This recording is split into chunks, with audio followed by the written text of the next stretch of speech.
Run, river, run, run through the hills. Run, river, run to the sea. Run, river, run to your place beneath the sun. Run, river, run.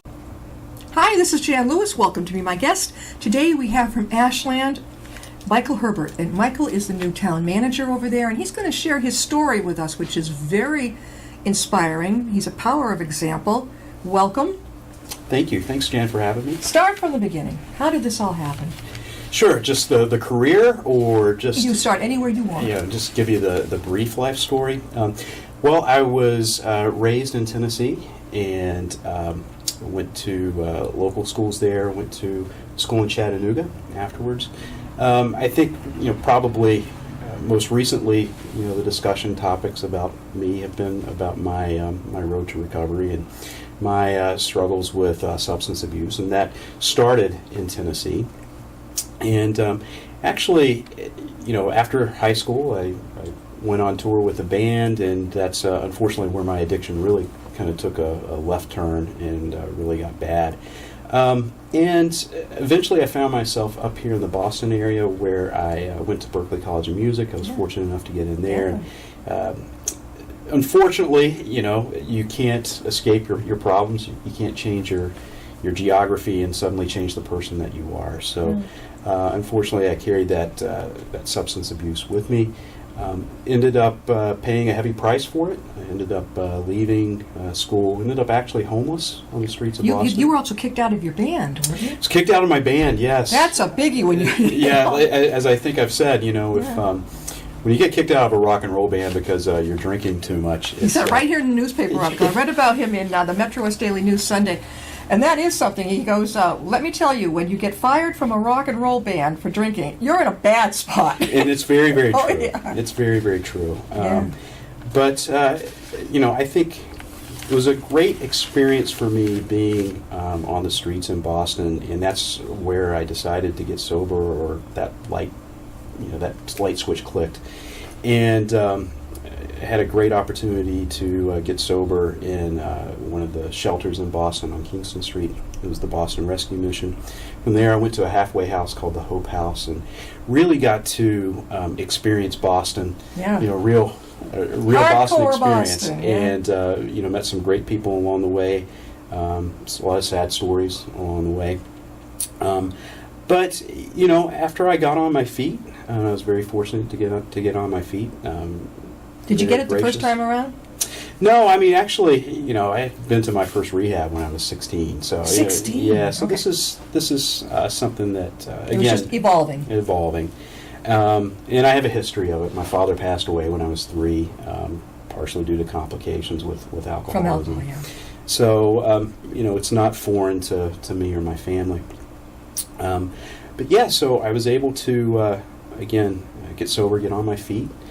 From there, music wasn't necessarily the best path to go down, Yeah. So I started getting a little bit more into public service, first through the community college system in Massachusetts. At that point, I started learning how government can impact people positively and impact communities positively. Which we need a lot more of right now. We really do. Yeah. We really do. And then I started getting more involved on a volunteer level in the community where I was living, which was Winthrop. And through... over time, I met my wife, my wonderful wife, and we ended up getting married. I decided to go back to school. Where'd you go? I went to UMass Boston. Oh, okay. So I went to UMass Boston, finished my bachelor's there in community planning. Yeah. And then went immediately from there to UMass Boston in their master's program in public administration. Can't speak enough, or say enough, I should say, about the people at UMass Boston, especially in my community planning department and the College of Public and Community Service. I ended up getting a significant amount of credits in 1 year. I worked really hard myself, but I was surrounded by teachers and administrators who were also... This is a whole new world for you. Yeah, a whole new world. This is a whole new adjustment. Yes, but it you is. had your concentration now, right? I had ambition, and I had concentration, and I can't stress enough how fortunate I am to have a great family, Yeah. and then also great teachers and administrators. They in that supported program. you. They did, and they went the extra mile to make sure that I could graduate in a reasonable amount of time. Yeah. And it's funny, I was really more into the planning aspect. I really like developing spaces where people can come together and develop a community. But at some point I realized that the planners do a great job of putting that stuff together, but then you have to implement it. And Yeah. that really became more on the management side. And so my first municipal job was actually in the city of Lowell. Lowell. Yes. That's the first. What was your title there? I was the data management analyst. They had started a new performance management program. Yeah. So I started that program. I had great mentors. Actually, the city manager grew up in Ashland, Yeah. ironically. There was a great CFO there who's now the town manager in Hudson. Yeah. Learned a lot from him. That's a lot of contacts. It is. This is good. It is. Yeah. And Lowell is just a great city. Very interesting. It's got character, and it's got characters, is what I like to Yeah, oh, say. yeah. And so I learned a lot in a couple of years there. From there, I went to the city of Newton and worked for the mayor there as the director of performance management. And at that point in time, I had moved to Framingham. Yeah. My wife and I moved, and my daughter, we have a daughter now, moved to the Metro West area, fell in love with Yeah. Metro West. And the job for assistant town manager and finance director opened up in Ashland. And so I applied there. Yeah. Was hired, fortunate enough to be hired, worked for a new town manager there.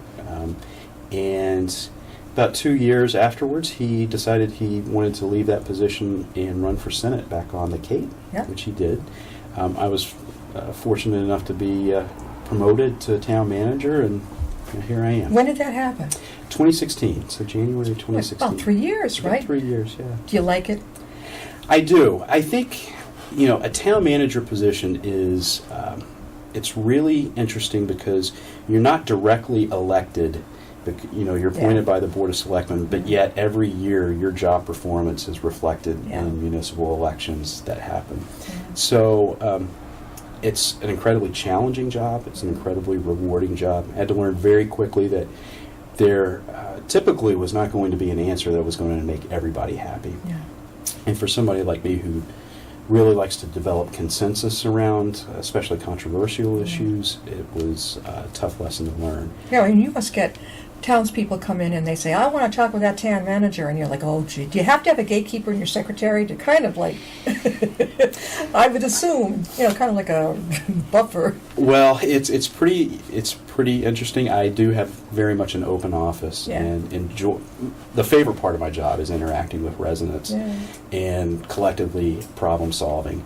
Unfortunately, that does not lead to the most efficient use of time, and so I do have a wonderful staff who have the ability to really act as gatekeepers. They're so pleasant. They're problem solvers themselves. Yeah. And they usually act as a pretty good buffer. Well, that helps you as a town manager, because I would think that you would be bombarded if there wasn't some kind of gatekeeping.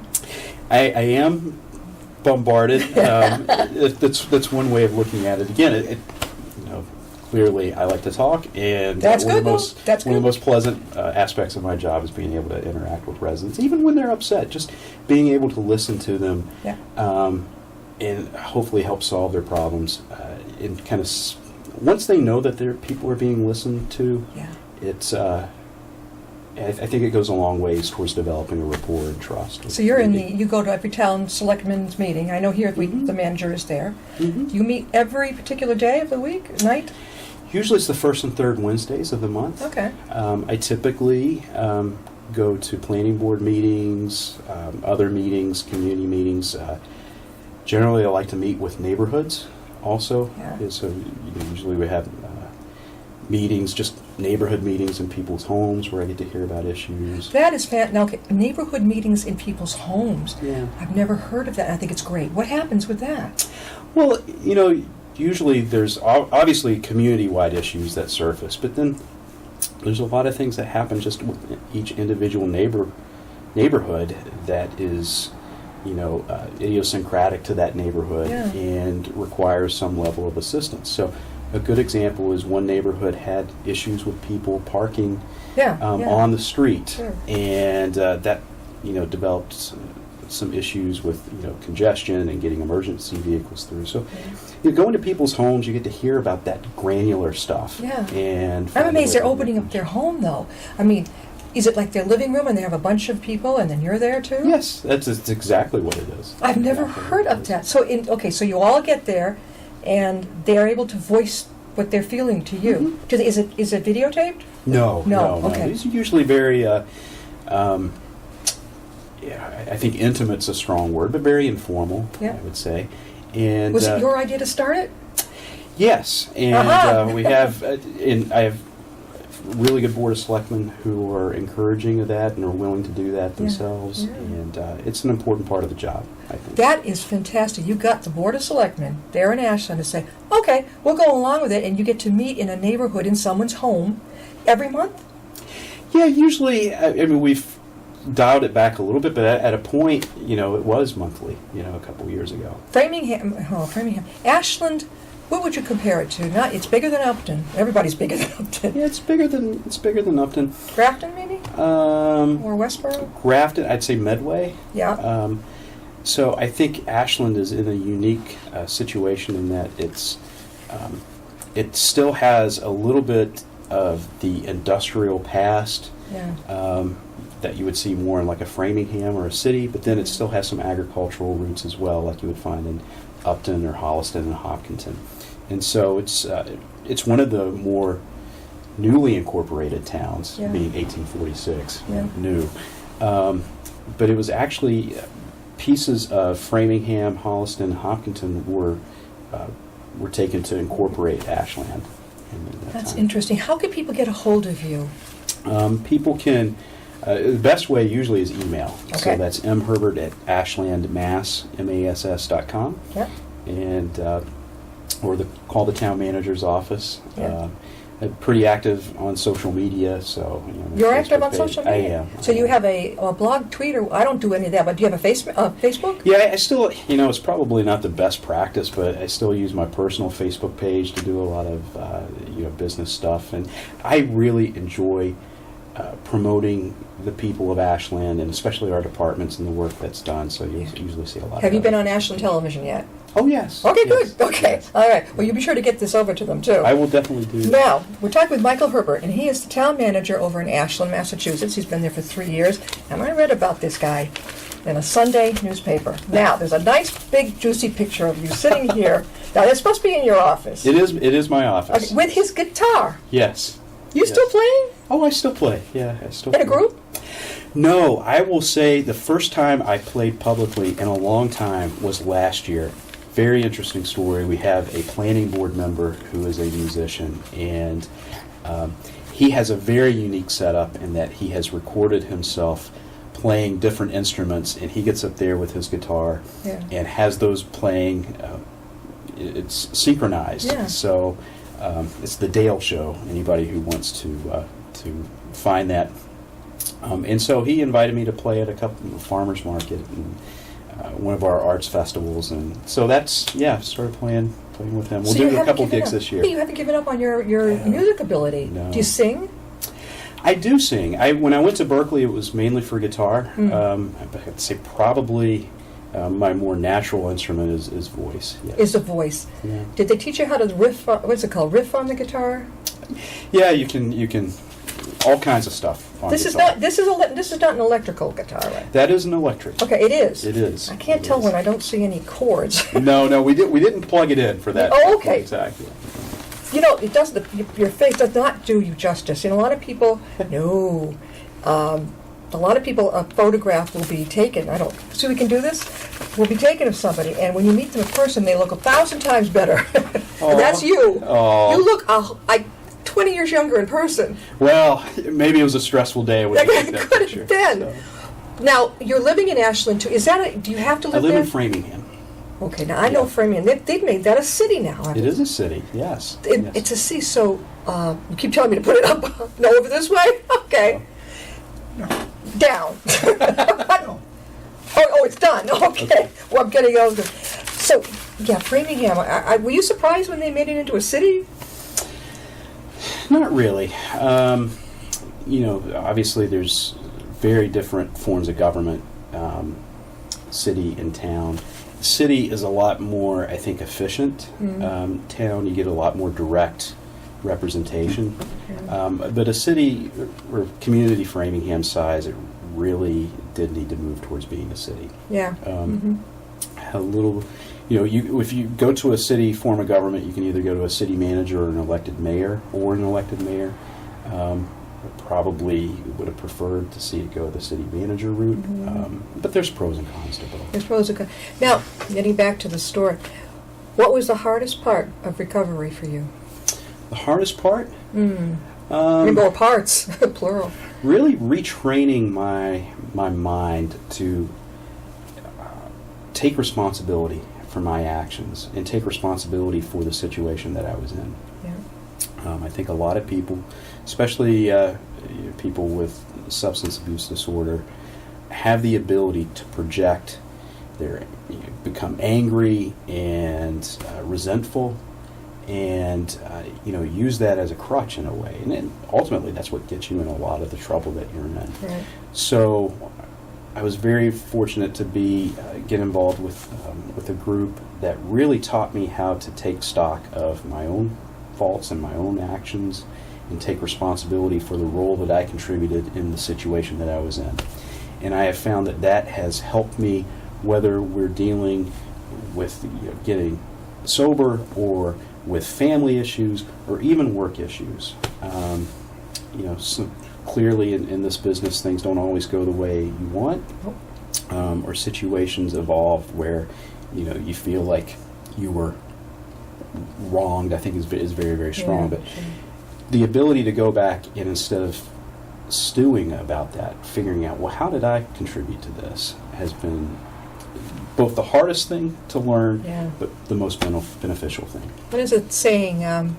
Having resentment is like drinking poison and hoping the other person will die. That's so I mean, true. think about that. That's so true. And then, let's see, there's some other ones too. How important is it in the long run, How the issue that you're dealing with, right? Yeah, what's it, the 3 C's, the things I cannot change, the things I cannot control, and I can't cure other people.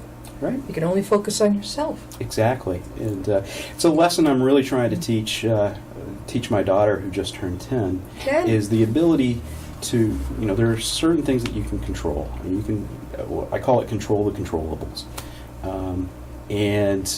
Again, this just doesn't apply to recovery or substance abuse. It applies to life. And she had a recent situation where she was, having some struggles in softball, and just focus on the things that you can control. You can't control whether or not the umpire is going to call a ball or a strike. No. But you know what? You can control on how you focus, how you focus on the ball being released, how you handle disappointment, how you handle exhilaration and winning. Again, I think it's just an important life lesson. There's so many, well, not enough sometimes, but there used to be a lot of rehabs around, and I don't know what it is. Funding? What is it? Why? I don't know if it's the demand has increased and there's just the beds. The opioid crisis there. Yeah. The opioid. And that has really been the change. I mean, I'm still relatively young, but I got sober, almost 20 years ago. Yeah. And when I was getting sober, the people that I was able to encounter and learn from, hardcore addicts, they were from the inner city. I hate to say this, it was almost like the die was cast for them, but now the opioid crisis has just encompassed suburbia, well-to-do, middle-class families.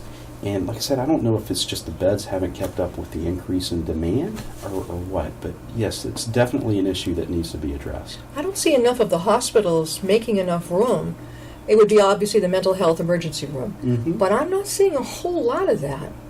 No. Usually, a few hospitals will have some programs, but they're very limited. The problem, Jan, I think happens is when, in a hospital setting, you come off of detox, 2 or 3 days, and you got to go. Yep. And so that's a critical point in your recovery is okay, you're physically the drug is out of your body, but then where do you go from there? Right. And so the social supports aren't necessarily there. Did you lose your desire pretty soon? Were you one of the lucky ones, like, I could care less now about it? Were you one of those, the lucky ones? I will have to say yes, I was. I think once I realized that, my situation was my situation, Yep. and that, I was either going to have to get better or die. Yep. When That's when, it. when that stark decision is put in front of you, it became pretty easy. And people, I have no problems being around people who drink or, Yep. in social settings, and people find that are amazed at that. But Yeah. the desire to drink left me. Yeah. So Yeah, I think for some people, from what I've heard, they go around thinking it's like driving a car with the emergency brake on. Wow. They Yeah. talk about the monkey is already there. The disease is always waiting for me. That's got to be a downer. I mean, just let it. yeah, again, it's like my first experience with rehab was as a teen, and it was that's such a perfect analogy. Driving with the emergency brake on. That's exactly what it felt like. Every day was a pain. Well, yeah, when they got sober, they would feel like they were driving with the emergency brake on, and you feel like saying, "Well, let go of the brake. Enjoy your life now. Go. You've been given a gift, Exactly. And it is a gift. This is a gift that you'll be able to let your own daughter know about. Yes, that's true. And she's getting to the age where that conversation is going to be more and more important. I had no idea when I got sober that I would end up in the situation that I'm in now. Yeah. You just knew that your tomorrow needed to be better than your yesterday, and so you just kind of put one foot in front of the other. And A lot of surprises that people have in recovery. Suddenly, it's like their life begins to take off. And what is it they say? They say where you quit. Let's say if you quit drinking or drugging, whatever, at 36, they say that when you began, let's say you began at 26, is where you're going to start all over again. Basically, you're leaving yourself at that point. Exactly. It's interesting. It is. And they say, your mental and emotional maturity stops when you start using. And Were you scared? Were you frightened that oh my God, what am I doing?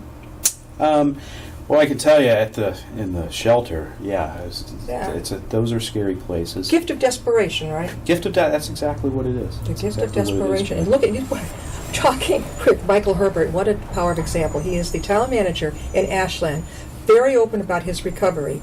And you are going to be the inspiration for a lot of people, not just the young people, but the adults watching this show. There's no shame. You can go into a counseling waiting room, and you can see people of all ages coming in through recovery, whatever. There's no shame anymore. No, there's There really shouldn't be. not. That's one of the reasons. So they've been asking me to do this article for a while, and I was very, very hesitant, even though I'm pretty open about my recovery, but not in that format. But I did have a good conversation with a couple of people who said that my going public with this would hopefully give people a little bit of encouragement. How do the people in Ashland take it? Are you selectmen and all? Were they surprised? No, I mean, I had talked to them about, my history and stuff before. I don't think we necessarily got into the depths of how bad it got. So I think they've been so supportive. Yeah. I've been with 4 out of the 5 now for at least 4 years, some of them for 6 years since I started as the assistant town manager. And they've just been very supportive of me personally, professionally, and the things that we've done. So, Do you get out at all, Michael, and give speeches, presentations? I do. Where do you go? So Framingham State has been, a couple places. I'll get invited to speak at meetings, different. That is terrific. Getting the story out there. Mm-hmm. You might be able to help somebody who's struggling in an important job, let's say like yours, saying, "Oh, God, I can't tell anybody." Well, guess what? What do they say? No, you're not unique. Right. Yeah. You're not unique. How can they reach you again, Michael? Again, the best way to reach me is through email, which is M. Herbert, Herbert, at Ashland, Mass. That's ashlandmass.com. Now, we're talking with Michael Herbert. He is the town manager in Ashland. Now, we're in Upton, if you're watching from out of state, out of the country, but Upton is a little blip on Massachusetts, kind of beneath Worcester. Yep. But Ashland is right up the road. If we keep going up, 35 through Hopkinton? That's it. I've been to your library. Oh, yes. That is amazing. Have you given any speeches at the library? Well, not for this. Yeah. Not for this. I do a lot of speaking, but yeah, we really are proud of our library. That was renovated in 2005. Yeah. So was Town Hall, and those are just gems of the community. How about going to rehabs and just telling people? I do that occasionally. A commitment, A right? commitment, yes. Yeah. I was about to say, there's, if you're involved with a 12-step program, usually what you try to do is you try to go to other 12-step programs or in prisons or detoxes and talk about your experience, strength, and hope. And You know what's at that one Joan Kennedy went to? McLean? McLean, yes. And you got sometimes a little bit of different clientele. Yes, that's true. And they live a little more large than the rest of us do. And people, more regular, normal people come in and say, hey, I've got a great job, and this is what happened to me. You're no different. Right. It's very true. It's really very good. true. Michael, thanks so much for being with us. Well, Jen, this has again, been thank you. really good. When I saw this article, I said, I'm going to try and get this guy on the show. What an inspiration. You going to come back sometime? I will be happy to come back. Aha. I'll be happy to Thanks come back. again. Thank you. We'll see you next time I'll be my guest.